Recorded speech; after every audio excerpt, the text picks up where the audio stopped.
SK টিভির পক্ষ থেকে আপনাদের ধন্যবাদ। সিলেটে এখন 7 উপজেলায় 5,33,000 মানুষ পানিবন্দী অবস্থায় আছে বলে জানিয়েছে প্রশাসন।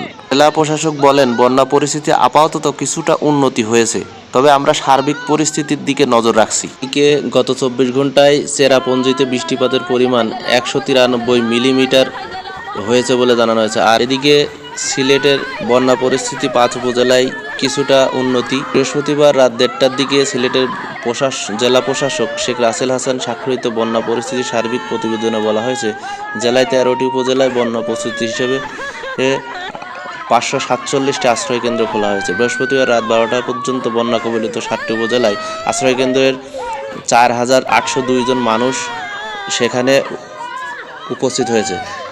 এদিকে কৃষি জেলা সম্প্রসারণ অধিদপ্তরের তথ্য মতো অতিবৃষ্টি ও ঢলের কারণে জেলার গোয়ানঘাট, কোম্পানিগঞ্জ, জৈন্তাপুর, কোনাইহাট, ফকিরগঞ্জ মোট 5,601 হেক্টর আউশ ধান ও আউশ বীজতলা ও সবজি ক্ষেত কম বেশি প্লাবিত হয়েছে।